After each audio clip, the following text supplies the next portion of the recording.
kula terangaken ya. Terus mulai napa? Waqalu ya wailana hadza yaumuddin terus sekedap ini asyara bidzalika. Mun kula terangno kiamat iki, soal kiamat itu seru, ora usah ndelok. Nggih, kiamat itu seru, ora usah ndelok. Anjing ben kiamat itu semua orang dihisab, termasuk sampean-sampean bareng dihisab. Pertama sing dijaga jelas salat. Jadi kalau masalah ibadah mahdhu itu salat, nah masalah sosial itu asal tidak saling bunuh. Terus kalau terangkan ya, terus ngendikane Rasulullah sallallahu alaihi wasallam ngendikane la yazalul mar'u fi fushatin min dini malam yusib daman haroman. Labain malah ya. La yazalul mar'u fi fushatin min dini malam yusib daman haroman. Seseorang itu boleh serilek-rileknya dalam beragama asal dia tidak punya masa lalu mengalirkan darah yang terhormat. Gamane cara Jawa ora tau mateni wong, nggih ora tau mateni wong, ora tau mateni wong mukmin utawa ora oleh mateni wong sing muahad atau mustaman. Ya ada aturannya lah. Jadi kalau sampean urip ora tau mateni wong iku wis cara beragama iku rileks karena fifus satin mintin. Nah tentu mateni itu ada banyak sebab, diantaranya fatwa yang ekstrim sehingga ulama dulu itu senang guyon sampai keterusan saiki. Jadi kabeh wong alim khase sering guyon karena memang menghindari omongan penting. Kenapa? Karena sekali omongan penting ini kadang yu'addi ilal fatwa bitaqatul. Takutnya fatwa itu ekstrim kemudian saling apa? Saling bunuh. Sehingga masyhur itu ada pepatah bahwa statement ulama atau kolamul ulama, penanya ulama itu ahaddu minas sayf, lebih tajam ketimbang apa? Pedang, karena bisa menimbulkan macam-macam. Sehingga dulu banyak ulama kalau bab jinayat itu sudah tidak mau baca bab jinayat. Jinayat itu karena ya takutnya fatwanya itu ekstrim. Ada beda zaman Nabi itu kan enak ya. Sing Kanjeng Nabi mesti bener ya. Musuhnya Abu Jahal CS mesti salah ya. Tukaran saiki wis gak seru. Tukaran mbek kowe repot. Masih aku musuh sampean iki soalnya bener sampean. Wong ora tau urip ora tau seneng mbok musuhi ku piye ngono dadi. Kan gak penak. Jajal misalnya kiai itu karena mbek santri, wong mesti kan normalnya bela kiai ini, mergo luwih alim luwih bener. Tapi kan cara pandang lah iya sing bener kok mau ngalah kan. Iso wae sing disalahno pangeran iku sing saiki wong tuwa tukaran mbek anak, kira-kira wong nyalahno sapa? Nyalahno orang tuane apa anake? Cara kowe dadi hakim. Wong tuwa kok wani anak, kualat ngono yo ya lucu. Dene kan anak kok wani wong. Tapi wong tua kok wani anak, wong tua model opo? Terus anak wani wong tua ya anak model opo? Ya model milenial, model. Tapi potensinya itu sama-sama salah. Sehingga ulama itu mulai dulu itu menghindari ngendikan penting itu menghindari. Karena ya tadi takut fatwa itu. Saya ulang lagi ya. Jadi seseorang itu selonggar-longgarnya dalam beragama asal tidak pernah membunuh. Tidak memburu darah yang seharusnya tidak terbunuh.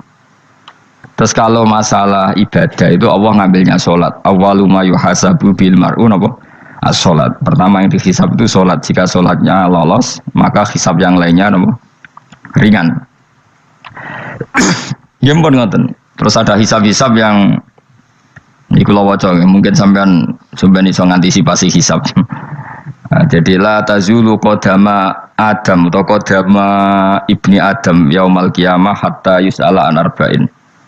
Pertama ditanyakan dari sifat mudanya, dihabiskan untuk apa, umurnya untuk apa, hartanya dari mana, setelah mendapat untuk apa.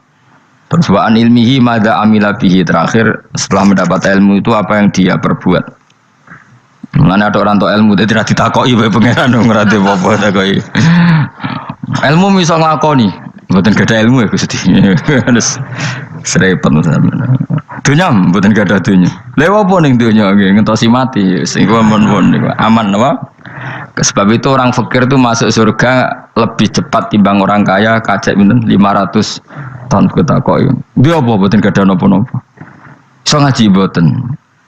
Jadi gak perlu pertanggungjawaban mereka napa sekacau kan. Nah sementing kalau terang ngeten ya, ini penting rungokno. mahsyar iku maknane iku nggon giringan. Terus kiai kuno maknane bayangno nggon mahsyar iku maknane tempat dihalonya semua manusia. Terus mauqif itu tempat diberhentikan, apa tempat diberhentikan. Terus di situ Anda innahum mas'ulun, mereka semuanya ditanya, dihisab. Semuanya dihisab. Terus ngendikane Kanjeng Nabi, hasibu anfusakum qabla an tuhasabu. Menghisablah diri kamu sekarang sebelum kalian semua dihisab. Sehingga potensi kita ini umat Islam utamanya yang tahu ngaji-ngaji ini, sampean semua dihisab ini kemungkinannya kecil. Karena ketika kowe ning donya sampean sedanteni kan biasa wis donga Rabbana zulamna anfusana. Jadi ya Allah, saya ini benar-benar mendolimi diri kita sendiri. Karena tujuannya hisab itu taubah. Taubah itu mempermalukan mereka di depan umum. Seorang lagi ya. Jadi semua hisab itu taubihan, mempermalukan mereka di depan umum bahwa mereka orang yang buruk. Sementara kamu di dunia sudah sering ngaku orang buruk. Saya ini wis rawong akeh maksud ini kan. Jadi kayak ngakuin apa Rabbana zalamna anfusana. Sehingga ngendikane Kanjeng Nabi sebuti hasibu anfusakum qabla an tuhasabu. Menghisablah diri kamu sendiri sebelum nanti kamu benar-benar dihisab. Sehingga umatnya Rasulullah itu kemungkinan kena hisab itu kecil sekali karena tadi sudah terbiasa menghisab dirinya sendiri. Apalagi kita, kata Rasulullah, saya dikasih hadiah yang para nabi sebelum saya enggak dikasih hadiah itu. Apa itu? 5 hal itu. Di antaranya apa? Kata Rasulullah, wa utitu khawatima suratil Baqarah. Saya dikasih terakhir-terakhirnya surat Baqarah. Di surat Baqarah itu umatnya Nabi dapat bonus dan ini luar biasa, yaitu ayat Rabbana la tu'akhidna in nasina wa akhtana. Ya Allah, jangan hisab kami, jangan beri sanksi kami, jangan azab kami kalau suatu saat kita lupa atau salah. ASP nak kue urung salah, padahal mesti salah. Rai-rai ini gak mesti salah. Wes gawe perjanjian mbek pangeran Gusti. Ndamel perjanjian dong, apa? Setiap saat salah langsung sepuro. Mohon mboten usah istighfar malih, mohon niki mohon niku. Terus deal, sebagai deal ini. Lah itu ngendikane Kanjeng Nabi senyum-senyum senenge ra karuan. Dan setiap itu dibaca oleh umatku, Allah sudah jawab qala na'am.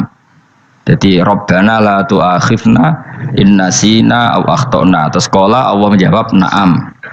Terus Rabbana wa la tahmil alaina isron kama hamaltahu 'alal ladzina min qablina. Nabi Muhammad jawab, Allah menjawab na'am. Sampai terakhir wa'fu anna, Allah jawab na'am. Kemudian para kiai itu punya kiat supaya umatnya itu hafal itu. Terus jadi bahan tahlil itu masalah ya. Faminhum ya faminhum. Sing tahlil ya ora paham, sing kritik ya ora paham. Alhamdulillah itu mesti padha-padha ra kena hisab. Mergo padha-padha ora napa? Paham. Dadi ora ana barokah kaya goblok wis barokah tenan. Mergo sing lakoni ya ora paham, sing kritik ora paham. Jadi kalimat yang di akhir surat Baqarah itu adalah termasuk hadiahnya Rasulullah yang tidak diberikan pada Nabi sebelumnya. Ini apa ini?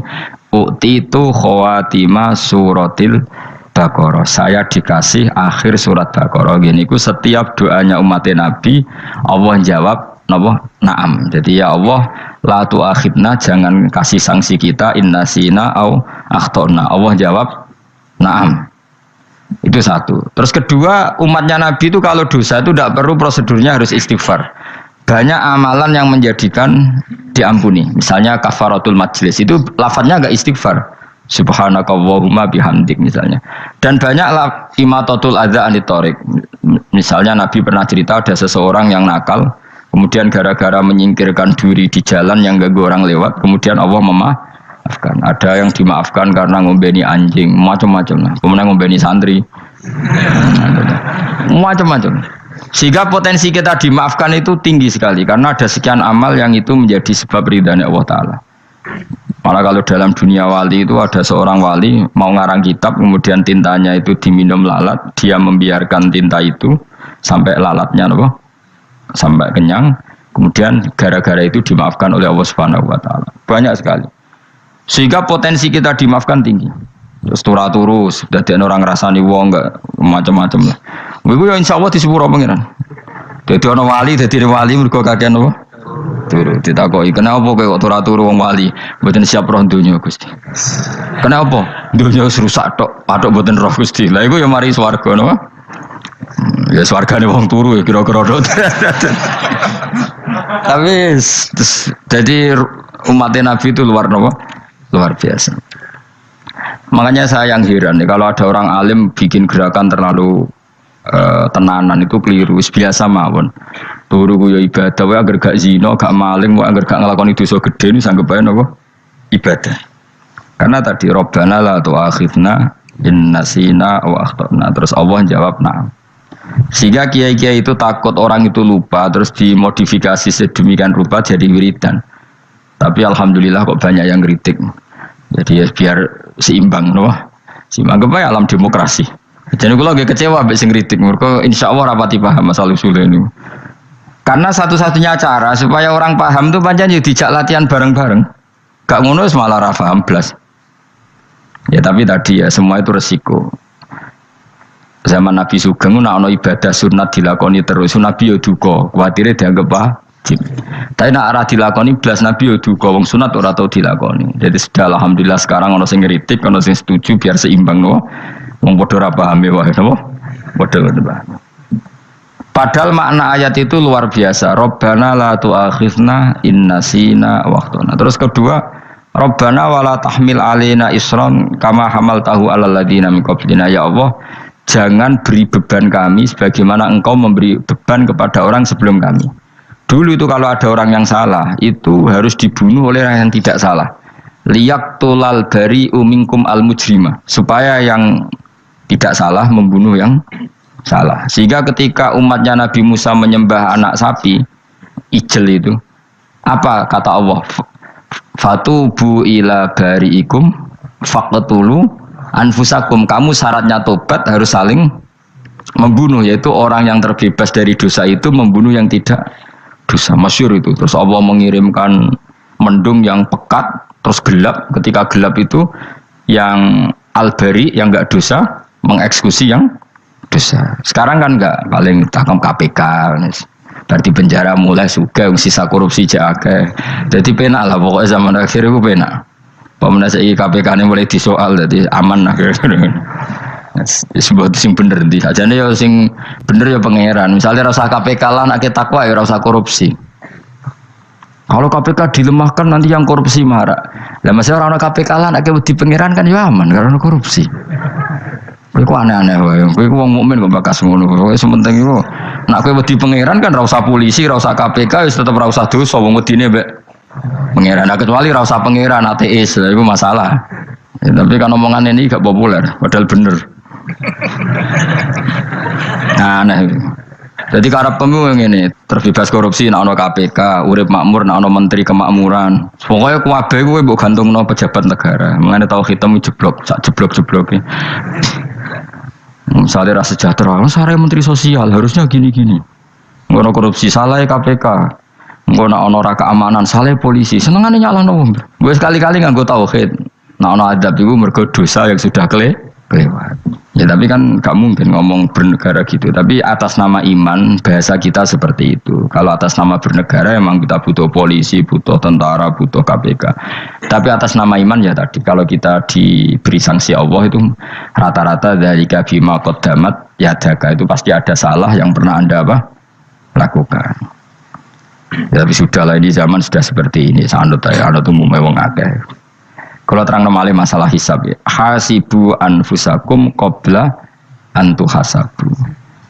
Kamu menghisablah diri kamu sebelum kamu dihisab. Misalnya saya sebagai ulama, tentu hisab terberat saya itu kitmanul ilmi, menyembunyikan apa? Ilmu. Karena ilmu kalau disembunyikan tuh bahaya sekali. Bayangkan di alam fisik. Misalnya ada orang berkebutuhan pada kemaksiatan, terus di situ ditulis bar karaoke misalnya. Orang bisa ke sana karena ada tulisannya, ada WA-nya, ada alamatnya. Kemudian ketika Anda bisa Fathul Qorib, tidak ada tulisannya. Harusnya Anda juga nulis ahli Fathul Qorib, ahli Fathul Mu'in, nah, atau ahli Jaljalut, tulis saja. Ahli Primbon. Enggak apa-apa, tulis saja. Penerus Ronggo Warsito, tulis saja. Zaman gendeng, nara melok gendeng, rakeduman, tulis saja. Tapi barokahnya tulisan itu kan orang bisa tahu.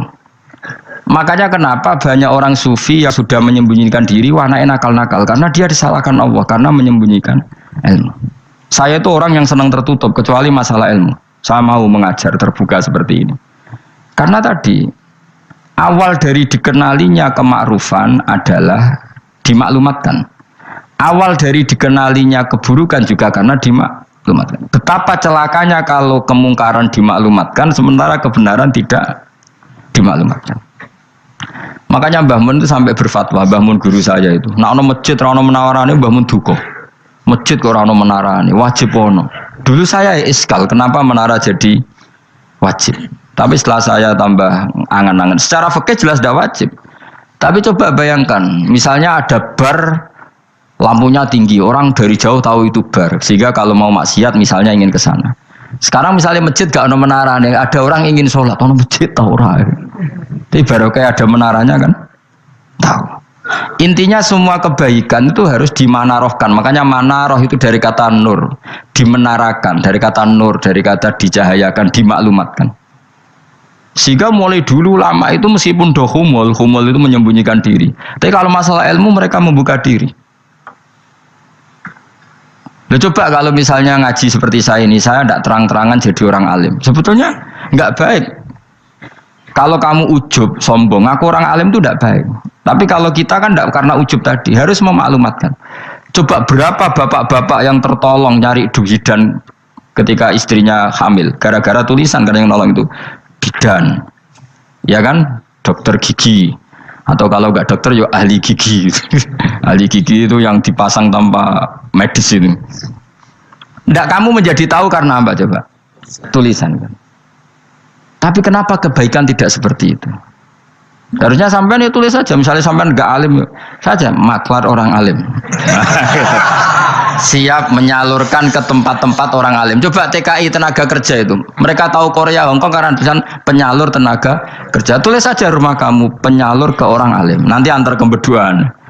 Kalau ada orang tanya, maksudnya gimana? Kalau butuh orang alim tak antarkan. Oh ya sudah, itu kalau se-Indonesia, itu luar biasa. Jadi yang ngajinya dulu Fathul Qorib sampai bab sholat itu saja ahli Fathul Qorib sampai bab sholat. Tulis saja dalam kurung pemahaman pas-pasan. Lo coba dokter itu kan fair. Kalau ilmunya pas-pasan tulis dokter umum. Kalau dia merasa pinter dokter spesialis. Dan itu menjadi orang tahu. Tulis saya kan ke ahli saraf. Nah, lo buatan guyon itu betul. Makanya saya ini termasuk orang yang menyembunyikan diri. Tapi kalau bab ilmu enggak. Sehingga nyun saya tidak sombong, banyak gus-gus alim yang ngaji saya Jamul Jame, ngaji Mahali. Padahal itu kitab tersulit di pondok. Tapi gara-gara saya sering cerita, saya pernah ngaji Jamul Jame sama Mbah Mun. Saya pernah mentakriri kitab ini, kitab ini. Nya banyak yang ngaji saya. Kalau tanpa itu kan mereka tidak tahu. Ya sampean nggak apa-apa kalau menyaingi saya, tulis saja di rumah kamu ahli Jamul Jame. Barang diparani ahli apa? Ahli jilid. Maksudnya kalau kitab kamu rusak bawa sini. Ya enggak apa-apa. Nah, sehingga syarat utama jadi nabi itu sebetulnya memaklumatkan diri. Ya saya ulang lagi. Pertama nabi jadi nabi syaratnya apa? Memaklumatkan diri. Sehingga pertama beliau jadi nabi naik gunung Sofa, kemudian ya maksara Quraisyin halumu ilayya, wahai orang Quraisy ke sini. Terus Nabi mulai manggil satu-satu, ya Bani Abdi Amanaf ke sini, ya Bani Fihr ke sini. Terus saya ini adalah An-Nadhirul Mubin. Saya sekarang diangkat jadi nabi. Terus Abu Lahab marah-marah, tabban laka ya Muhammad alihada jama'tana. Muhammad kamu itu orang sial, kita enak-enakan tidur gara-gara kamu manggil kita datang, ternyata hanya untuk urusan seperti ini. Makanya terus ada tabat yada abi labi watab. Tapi yang iman kemudian tanya, Muhammad kalau kamu setelah jadi nabi misinya apa? Saya diutus Allah untuk kamu menyembah Allah, tidak boleh menyekutukan Allah, dan Allah memerintahkan kamu afaf itu meninggalkan zina, meninggalkan maling, gini-gini. Coba kalau Nabi tidak memaklumatkan diri, jadi Nabi seklunak-klunus, ketemu wong monggo nggih. Ada temu dia nggih. Sengerti nak Nabi ku sapa sih? Sehingga orang-orang yang humul, yang menyembunyikan diri itu di bab ulama masalah besar itu, karena ciri utama dosa adalah kitmanul ilm. Makanya Nabi sidik amanat tablek fatona. Tablek itu lawan katanya apa? Kitman. Makanya saya ngaji di mana-mana, saya di Jakarta ngaji, di sini ngaji, di Pasuruan ngaji. Harus dimaklumatkan ilmu. Dan kalau ada orang tanya ya tak jawab. Saya tuh kitab yang paling aneh di pesantren, misalnya yang mulai aneh lah, gak Jamul Jame. Saya sampai sekarang masih ngajar Jamul Jame. Kitab yang aneh. Macane lagi roh judulnya pusing. Jamul Jawame, kumpulane pira-pira kumpulan. Jadi ilmu apa ae ana ning kono. Sing gak ana ilmu dukun, mboten enten. Ilmu carane bodoni ora ono. Ning kono mau carane mlebu swarga tok. Mane potensi kula mlebu swarga itu tinggi sekali. Cara sing model piye duwe. Dadi mun. Dadi cara sing model piye duwe. Dadi cukup banyak napa? Cara. Sampeyan nek cara sitok ora mesti kula nu gak ada cara kathah. Dadi nek dari cara iki mentok ganti cara iki mentok. Ya terakhir paling gampang itu cara nganggo fadhole pangeran. Iku kena mbok tiru. Pokoke mlebu swarga nganggo fadhole pangeran. Masalah utama kita sebetulnya itu. Makanya saya tidak pati cocok sama orang sufi itu. Kebenaran itu harus dimaklumatkan. Sementara orang sufi itu ingin menyembunyikan diri. Itu kalau untuk yang alim itu tidak bagus. Wong kita saja tahu itu dokter atau bidan karena tulisan. Ini bidan, ini dokter. Dan mereka jujur, dokter umum, dokter spesialis. Loh, coba misalnya di kota, kamu tulis saja penyalur kebaikan. Orang yang ingin mondok, pondok pilihannya ada, Sarang ada, Pelosok, Lirboyo. Kalau saya ke sana gimana? Saya kenal Gusnya. Tanter. Keren, juga ada penyalur. Kalau orang bisa tersalurkan ke Korea, ke Korut, ke Jepang karena tulisan, kenapa tidak banyak orang tersalur kebaikan karena tulisan? Gue orang mau kelunak orang jelas. Meskipun nanti ditawarin orang, mesti dulu sih ahli takrib, mesti wong guyu, ahli fathul Qori sampai bab sholat. Tulis saja jujur, maaf tapi hanya sampai bab sholat. Tulis saja, ada maafnya barang, maaf tapi sampai bab sholat. Enggak apa-apa. Paling untuk wong sowan, larian mau doa jenengan 2 tahun. Tapi ini bodohnya mau 3 bulan, mulai ngaji ini dok bab sholat. Enggak apa-apa. Itu dulu memang begitu. Rasulullah zaman Sugeng itu kalau ngajari santrinya itu balighu anni walau ayah, maklumatkan ke kampung kamu meskipun 1 ayat. Banyak sahabat kalau ditanya ya tidak bisa karena ngajinya tidak hatam. Tapi ya terus gak apa-apa, engkau tak soal Abu Bakar, tak soal Umar, ditanyakan yang lebih pintar. Saking tidak pahamnya sahabat itu lucu ketika ada ayat Wakulu wasrabu hatta yatabayyana lakumul khaytul abyadu minal khaytil aswad. Itu kalau mau tidur ya benar-benar bawa benang putih sama benang hitam, ditulis dipasang di pintunya. Jadi kalau makan diinceng lagi, kok masih belum kelihatan, wah masih boleh makan. Terus begitu. Kalau sudah mulai syuruk, mulai padang, wah berarti sudah imsak. Jadi karena makanlah dan minumlah sampai benang hitam terbedakan dari benang putih. Artinya kalau malam kan dulu kan nggak ada listrik, nggak ada lampu, berarti kalau benar-benar masih malam nggak terlihat, berarti masih boleh makan. Nanti terus dilihat gitu. Terus, ya sudah wakafnya di situ. Hatta yatabayyana lakumul khaytul abyadu minal khaytil aswad, wakaf dulu. Terus akhirnya Kanjeng Nabi itu piye kok umatku jadi masangi benang ini. Akhirnya Jibril teko. Ini makanya unik dalam ulumul Quran. Satu-satunya ayat yang diturunkan hanya 1 kata itu ya ayat itu tok. Terus Jibril datang, Muhammad ayatnya ku kurang sitok. Minal fajr. Terus ditambahi minal fajr. Jadi minal fajr itu unik. Ada Jibril jauh-jauh dari langit. Iku mau nurun apa? Minal fajr. Makanya kalau kamu nanti dites, kalau ingin jadi dokter tafsir dites, ada 1 kalimat yang diturunkan jauh-jauh Jibril ke bumi. Apa kalimat itu? Jawabannya minal fajr. Wis alim yakin alim. Memang ikut tak? Masa itu saudara? Mereka gara-gara sahabat itu terus masangi apa? Benang ngincang. Akhirnya minal fajr. Baru mereka tahu maksud fajar, maksud apa? Benang hitam artinya malam, benang putih artinya fajar. Sodik sudah menyingsing. Semenjak itu sudah ada benang-benangan karena jadi orang-orang ngono maksudnya iki kurang sithik terus turun apa? Minal fajar ya. Jadi nanti kalau sampai latihan tes jadi dokter apa? Tafsir. Ayat mana yang diturunkan hanya 1 kalimat atau 1 kata jawab apa? Minal fajar. Itu lolos ya, langsung dokter. Pun pinter. Ya pinter ngerpek maksudnya orang yang digandeng. Lah nanti hubungan kita dengan Allah ya seperti itu. Sejauh mana kita memaklumatkan Allah, sejauh mana kita mengkampanyakan Allah.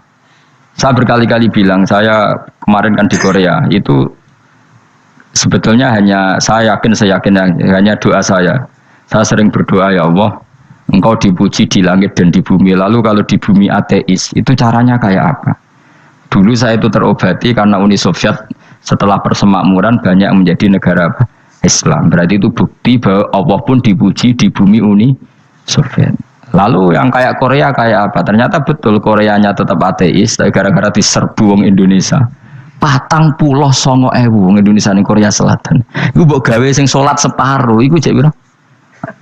24, kira-kira ya digawe 20.000. Wis 20.000 salat kabeh, tahlilan kabeh surwame. Lah kok sing ngritik tahlil muni sunah Rasul tok wis rame. Pokoke rame lah walhasil.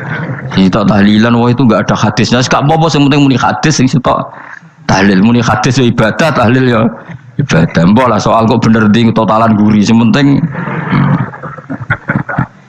rame. Maksudnya sementing rame ngomong visi Islam. Itu Islam tahlil sitok Islam sunnah Rasul enggak masalah. Wong ape yakin bener saiki ya ora ono klarifikasi. Tapi sementing kan kabeh ngomong tentang Islam. Artinya gini, Allah punya cara untuk supaya bumi Korea itu ada yang bertasbih bersujud. Mil'us samawati wa mil'ul. Allah tidak kurang cara. Golek wong kedonyan ditawarik ke sana demi uang. Bareng wis ning kono dielingno pangeran.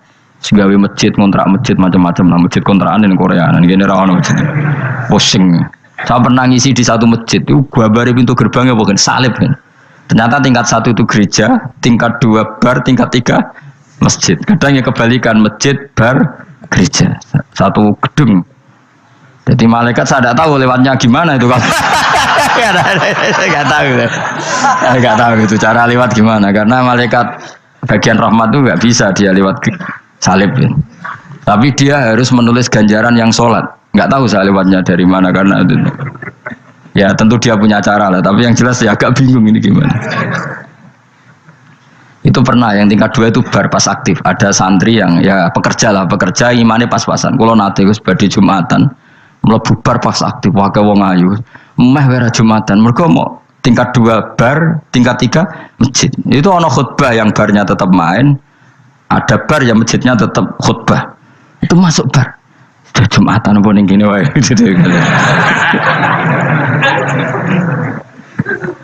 Akhirnya ya di situ beberapa menit terus ada komat Jumatan.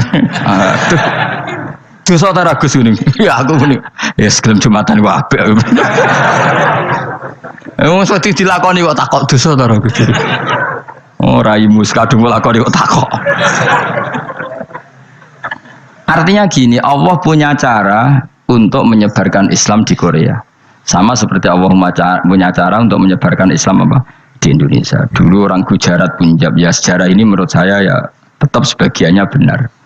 Meskipun tidak seluruhnya benarnya sejarah Islam masuk Indonesia rata-rata orang kan menulis pedagang Gujarat, India ke Indonesia dagang karena mereka mukmin akhirnya juga menyebarkan apa? Islam. Itu jelas nyata. Meskipun tidak semuanya seperti itu karena ada yang dibawa Yusuf Baros itu yang muridnya Sayyidina Ali itu. Terus juga ada yang dibawa beberapa habaib dari Yaman langsung ke Indonesia kayak yang di daerah Tuban itu kan langsung habib-habib dari Samarkand langsung ke mana? Tuban. Makanya saya bilang sejarah itu semuanya benar karena memang variasi masuknya Islam di Indonesia itu banyak. Jadi itu enggak masalah. Yes, sampean niru sing kedonyan mawon sing luwih gampang napa? Lho nggih to, kayak Jakarta itu kan kota kayak gitu, baru kayak wong kedonyan orang ke Jakarta semua. Gara-gara tahu mondok pedutan tadi ahli Fathul Qorib tadi yang sampai bab sholat terus bikin masjid. Iku coba takoki faraid terang ora iso kan. Pemene takoki muamalah terang ora iso, tapi nak trimo carane sholat sing batal apa ngentut roh den. Aduh. Ilmune kok roh nang nganti bab iku jek roh.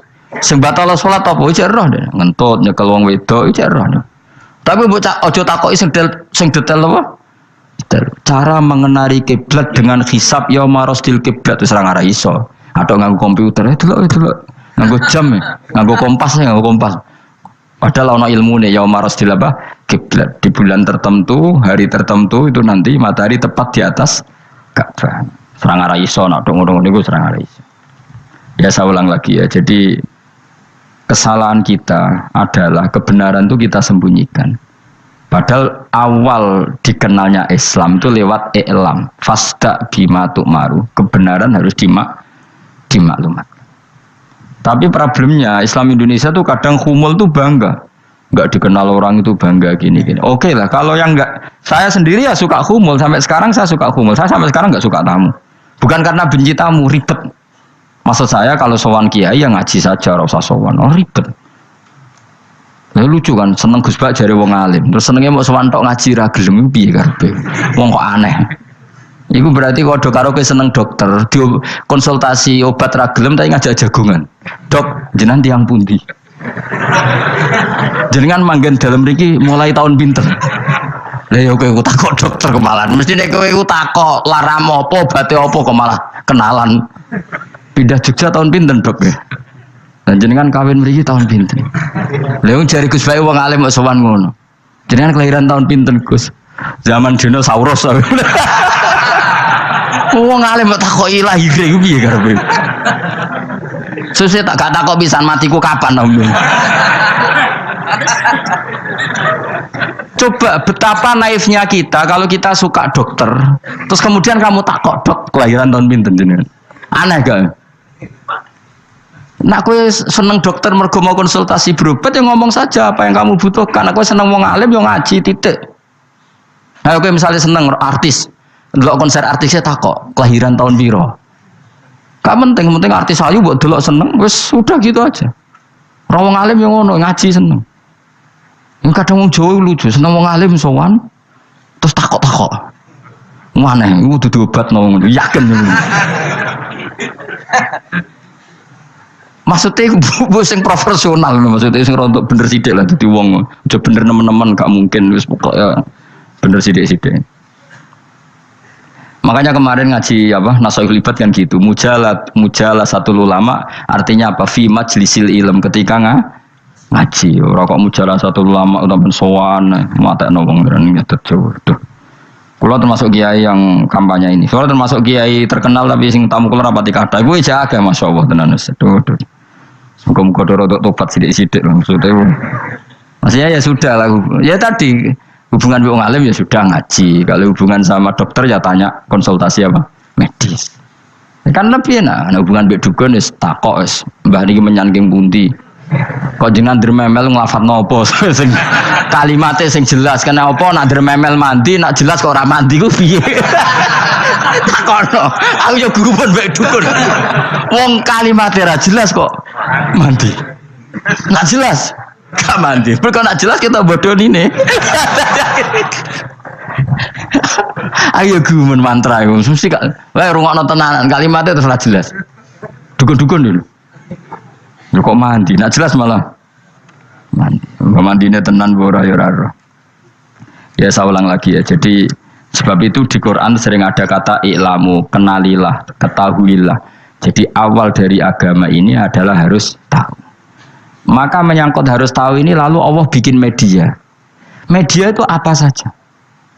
Tapi lalu kita bisa berdebat tentang media, itu yang kita tidak tahu nanti hisabnya di depan Allah Subhanahu wa taala. Saya sampai sekarang itu nggak tahu, nggak pernah bilang halal, nggak pernah bilang haram. Misalnya gini ya buat ini dengerin ya. Di Korea ini sering teman-teman cerita. Ada beberapa majikan yang baik sama umat Islam, yang bekerja Muslim. Itu kalau dipamiti sholat kan, Pak majikan saya mau sholat. Sholat itu apa? Mereka bilang dengan bahasa analogi di Korea, pokoknya sholat itu sembahyang. Ketika sholat itu ditanya sama orang Korea, loh kamu itu sembahyang kok tidak ada patungnya? Karena pengetahuan mereka yang namanya sembahyang itu ada patungnya. Ada yang baik, apa sekalian tak belikin patung? Jadi wong Islam pas sholat tuh didelok ngarepe dhuwure kok gak ono patung. Ono sing ape sujud tuh digambarno salib. Mergo dekne denger-denger kalau karena tidak tahu Islam itu apa. Sementing ada personifikasi Tuhan. Ada lagi ini yang agak ngeri. Ada pegawai Garuda karena dia agak terpelajar waktu sholat dia sholat sama krunya di mall. Itu langsung security mall nelpon polisi. Ini ada ritual teroris gitu. Jadi sholat itu dianggap mukadimah sebelum ngebom. Jadi ritual. Pertanyaannya adalah karena mereka tidak pernah ngerti sholat itu kayak apa. Dan kadang-kadang orang ngerti bahwa sholat itu adalah ritual umat Islam itu lewat media. Media itu bisa berita, bisa dokumenter, bisa apa saja. Kita tidak pernah tahu cara Allah mengertikan. Seperti kita tidak pernah tahu madzhab Mu'tazilah, tahunya itu dari kitab-kitab ahli sunnah wal jamaah. Coba kita semua misalnya tahu madzhab yang aneh, Mu'tazilah, Jabariyah, Qadariyah, itu dari kitab mereka apa dari kitab ahli sunnah? Dari kitab ahli sunnah. Maka bisa saja informasi keburukan itu dari orang baik dan informasi kebaikan dari orang buruk. Kita tidak pernah tahu. Karena ini yang bisa ngelola hanya Allah Subhanahu wa taala. Tidak bisa, kita tidak bisa, hanya Allah yang bisa. Maka perdebatan Ahmad bin Hambal dengan Haris al-Muhasibi itu seperti itu. Misalnya gini, tak kiri contoh. Haris al-Muhasibi itu orang alim alama. Dia ahli sunnah mandat, pokoknya ahli sunnah sekali. Dia mau ngarang kitab tentang dia menentang Mu'tazilah, menentang Qadariyah, menentang Syiah. Terus setelah mau ngarang kitab, ditanya sama Imam Ahmad, ya Haris, kalau kamu ngeritik Mu'tazilah, awalnya gimana caranya kalau ngarang kitab? Ya saya cerita pendapat mereka dulu, lalu saya saya tentang. Imam Ahmad guyu-guyu. Bukankah setelah kamu cerita mazhab mereka plus argumentasi mereka, jangan-jangan pembacanya sudah tertarik. Pas kamu nentang, kamu sudah dianggap gawe-gawe. Karena kadung tertarik. Saya tak contoh wae, misalnya gini, kowe sekarang rasa bareng dadi wong soleh biasa wae.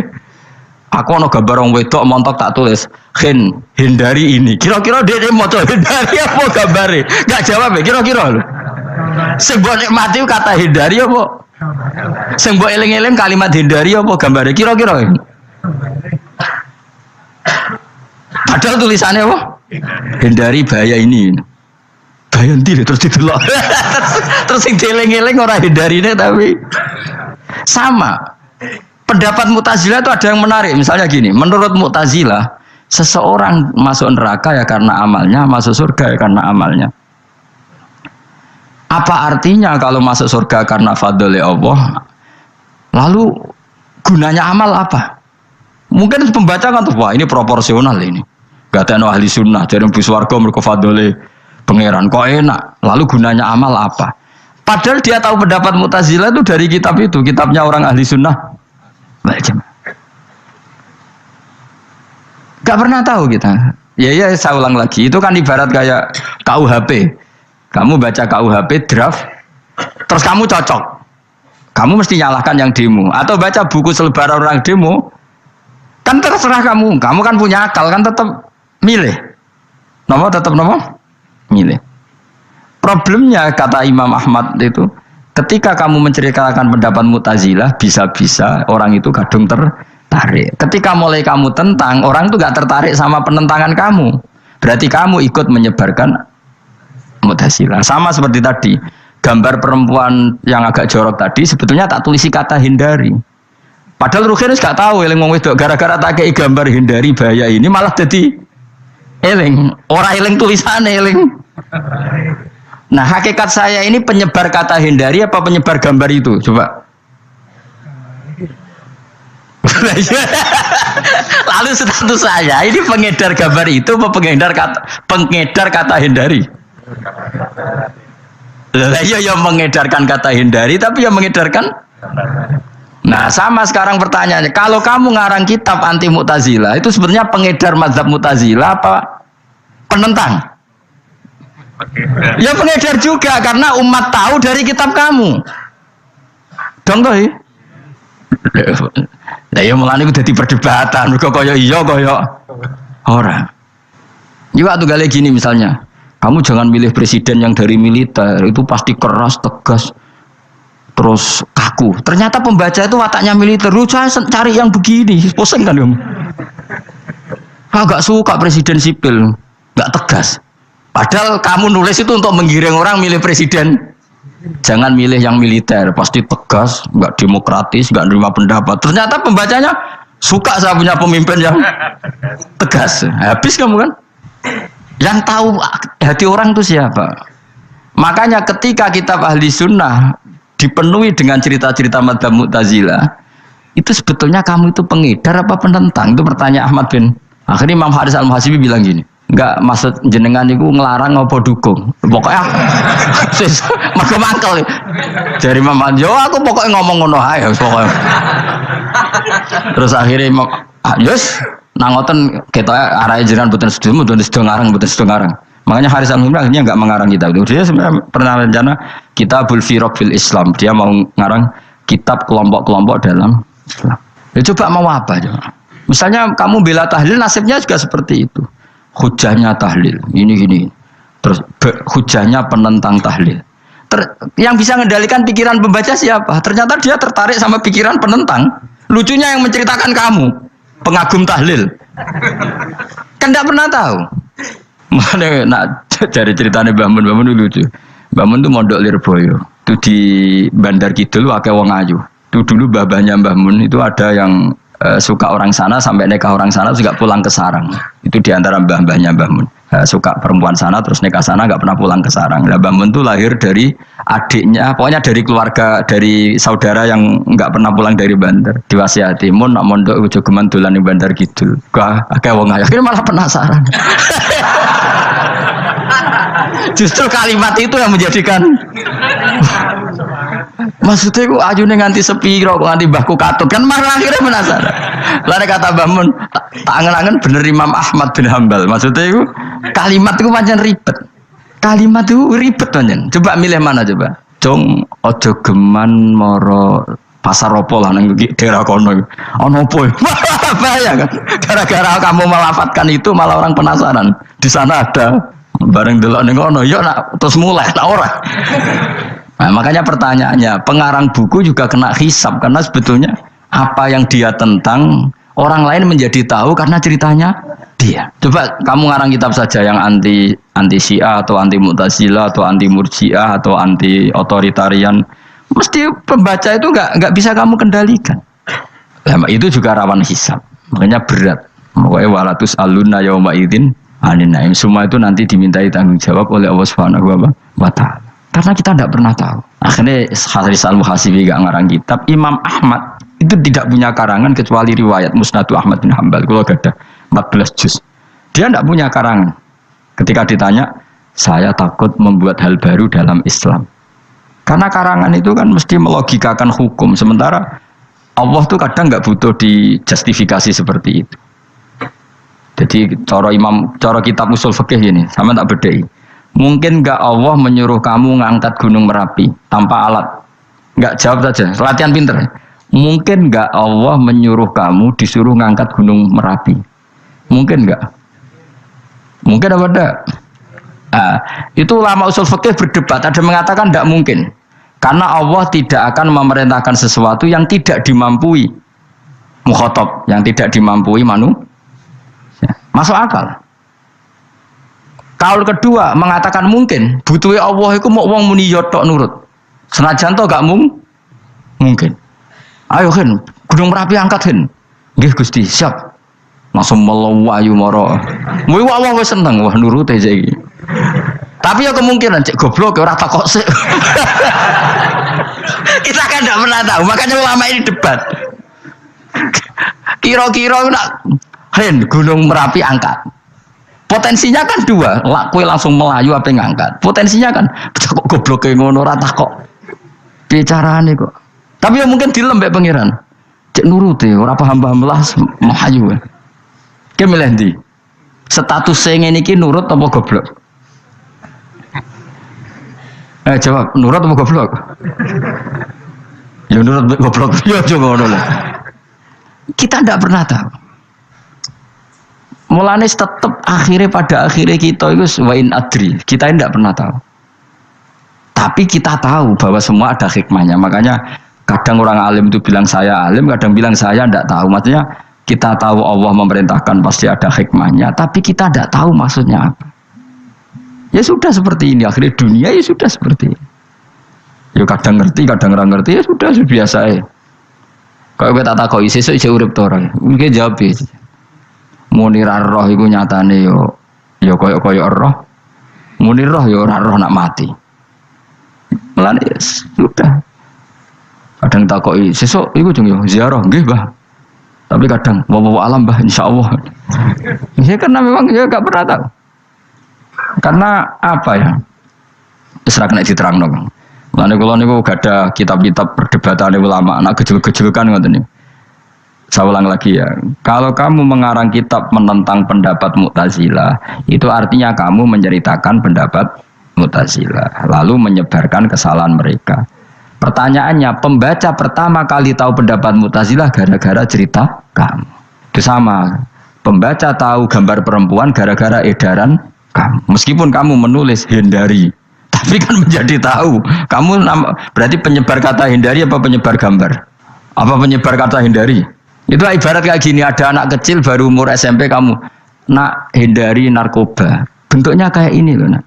Padahal anak kamu itu bakat soleh yang nggak terlintas narkoba. Gara-gara buat cerita ini menjadi tahu. Sekarang omongan iku dihisap tahu orang menjadi tahu gara-gara kamu. Tapi kamu nggak ngandani, takut anak kamu kejebak narkoba. Milih mana? Bingung tuh ke? Wingi-wingi ra bingung, ora tau mikir. Maksudnya terus. Kamu ya gumun, wong ora tau mikir ya udah urip. Jadi ya sudah. Enggak angel banjur urip ya angel. Emane ngaji, emane ngaji. Ngaji minal fajr. Minal fajr. Itu satu-satunya ayat sing turun mau sak kalimat. Jadi ora sak ayat mau sak kalimat, sak kata kalau dalam bahasa Indonesia. Mun kula terusno. Oh, masalah yamin iki kula terangno. Yamin itu maknane arah kanan. Arah kanan maknane arah yang dikira benar. Jadi orang Arab bilang kalau sesuatu benar itu disebut kanan. Mulane ashabul yamin. Tapi kalau orang salah disebut ashabus simal. Jadi sebetulnya itu bahasa-bahasa, ya memang bahasa Arab seperti itu. Partai kanan berarti benar, kalau partai kiri salah.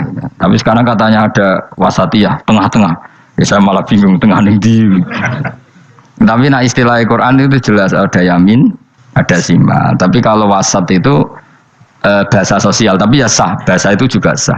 Wong napa sebut ini ummatan wasatol litakunu syuhada napa wa kadzalika ja'alnakum ummatan wasatol. Mun kula terusno, jadi arah kanan itu maknanya apa? Arah yang benar. Makanya disebut ashabul yamin. Kalau salah disebut ashabus simal. Innakum ladzaikul adzabil alim. Innakum satamne sira kabeh fihi tetep dawu, fihi ku tetep ing dalem dawu innakum iltifatun te ono iltifat. Iltifat iku ngerubah redaksi.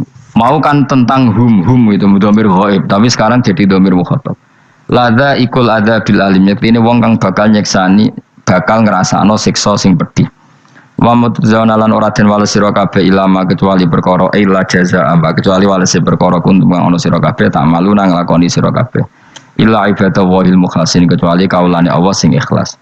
Jadi semua orang itu akan kena siksa kecuali kaulane Allah sing napa ikhlas. Sing ikhlas pokoke enak-enak ibadah ikhlas mun nang ngandel kula ibadah paling nyaman ikhlas. Mulang ya mulang ae mergo perintah Allah. Cek murid temroh hae guru cek ora ben sak karep-karepe pokoke mulang ya mulang ae.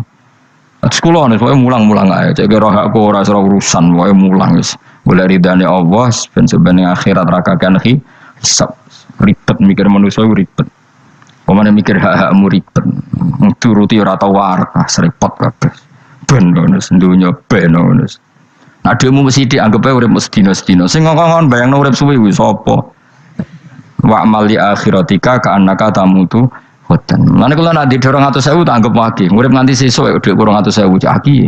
Lah kowe bayangno dhuwit akeh, bayangno urip nganti 20 tahun. Sing ngongkon bayangno ngono iku ya sapa? Jelas Nabi dawuh wa amal li akhiratika ka annaka tamutu hoten. Kamu ngamal untuk akhirat seakan-akan mati be.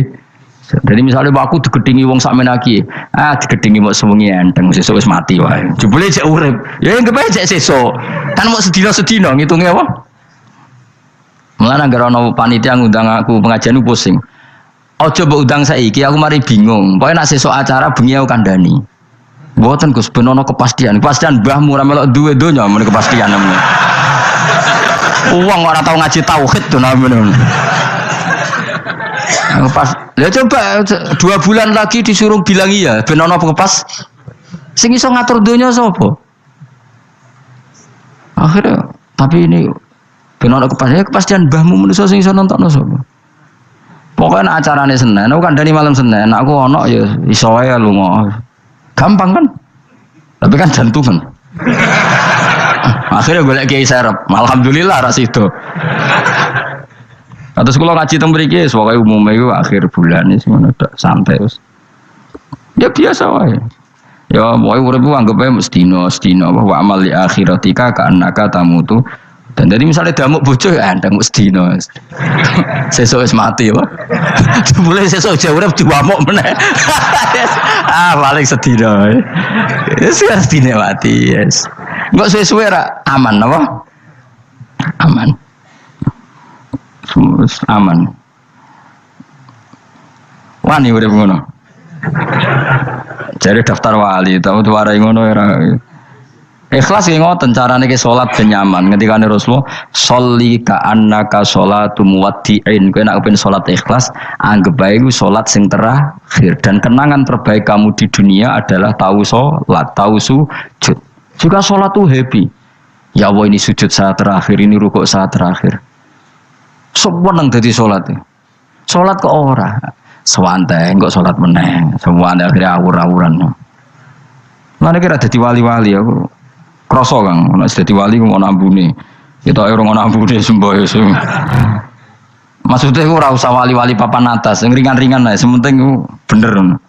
Jadi syarat wali wa amal li akhiratika ka annaka tamutu dan beramallah untuk akhirat kamu seakan-akan kamu mati besok. Jadi misalnya diutang ya, tapi sahur jangan utang sahur ngawur sembrono.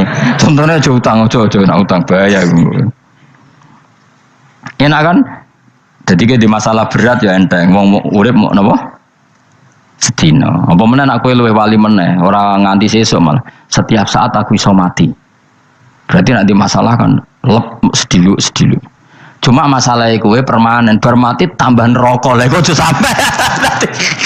Malah selawase. Lawas. Mulane masalah ning donya tok, ora usah sampe tok akhirat. Ojo. Aku kan repot ngajajai kowe. Seakan-akan mati besok. Pertanyaannya apa setelah mati gak ada masalah? Ternyata tambah banyak masalah. Sebenarnya semuanya ikhlas semua. Wa illa ibadah wahil mukhlasin. Jadi kalian semua pasti merasakan siksa dan akan dibalas kecuali mereka sing ikhlas. Mesti ikhlas itu aman. Illa ibadah wahil mukhlasin kecuali kawulane Allah sing napa Allahumma ja'alna minal mukhlisin ya mungkin kula jenengan sedanten termasuk tiyang sing napa ikhlas. Pokoke dilatih, nek dilatih dipaksa, pokoke luwateh paksa. Nggih Gus pokoke paksa supaya sampean ikhlas. Ya wae misale kowe ngandalo pejabat ya mati. Nak mati ora kuat, sing kuat namung Allah Subhanahu wa taala. Jadi sehingga terlatih. Nah, bagaimana mungkin saya bisa hidup tanpa komunitas nasional, ya kamu yakini aja komunitas itu bisa saja mati atau benci kamu atau perubahan sistem. Ya kayak dhisik misalnya wong duwe wartel iku koyo sugih toko wartel. Bareng ono HP gitu tuntas. Dulu misalnya wong duwe telepon rumah itu koyo sugih ono HP ya tuntas. Jadi perubahan-perubahan ini menjadikan kita tidak percaya terhadap dunia ini. Mesti ora iktimat, ora tetanggenan mbek dunia ini. Yang enggak pernah berubah hanya Allah Subhanahu wa taala. Misalnya ngono, kowe sayang anak, iso wae anakmu sampeyan gedeng kowe aja katut bojo. Kowe sayang tangga iso wae gedeng kowe. Utawa ana perubahan sistem sing dadekno kowe ra urip ning kono, misale kowe ndonga muga-muga disenengi wong bidukan, jebule kowe ditakdir urip di daerah lah. Enggak pernah tahu. Sing mesti abadi namung Allah Subhanahu wa taala. Semelane illa ibadah wahil mukhlasin. Kecuali kaula-kaulane Allah sing mengikhlaskan amal hanya krana Allah Subhanahu wa taala. Ail mukminina tegese pira-pira mukmin. Utai dawe ki istisna mungkotion kang terputus. Dzikra jazaahum. Utawa ngene, dzikru jazaihim utawi nutur piwalese para al-mukhlisin fi qouli ta'ala ulaika lahum rizqum ma'lum. Ulaika te mungkon-mungkon sing ikhlas lahum tetep kedhe ulaika fil jannah rizqun utawi rezeki ma'lumun kang wis ditentokno bukrotan ing lembek besok wa asyan waktu sore. Rupane rezeki apa fawakihu iku pira-pira buah-buahan badalun dadi badal au bayanun utawa menjelasno rezeki maring rezeki. Bahwa tekang aran fakihah utawa utawi arisku merupa fawakih ma perkara. Yuk kalau kang den pangan apa mata lagu dan krono enak-enakan lali hifdzi sihatin. Ora kok krono jaga kesehatan. Jadi ning swarga iku mok sifate pakanane mung nggo enak-enakan tok, ora ana makanan pokok. Mergo makanan pokok, kowe mangan beras ning Indonesia kan nggo ketahanan fisik. Sementara di surga tidak perlu ketahanan karena dijamin fisik kamu abadi. Paham bisa ulang lagi ya. Kalau di dunia kan kowe butuh mangan pokok supaya mempertahankan fisik. Karena fisik kamu rawan rusak kalau tidak makan makanan pokok. Sementara di surga fisik kamu tidak mungkin rusak sehingga tidak perlu makanan sing pokok kabeh